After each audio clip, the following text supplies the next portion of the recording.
2 దగ్గర కాలాని రా సారీ 2 దగ్గర కాలాని బొట్టన కాదు స్ట్రేట్ కానీ కింద కింద కింద బొడలు అనాలి. కిక్ కొట్టు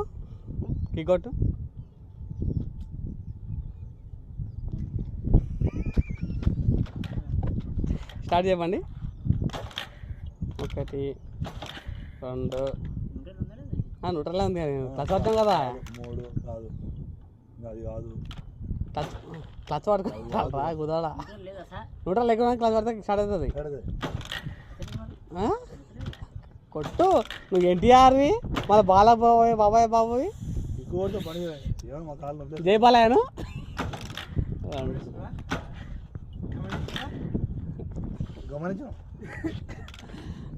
కొట్టు 10 11 మళ్ళా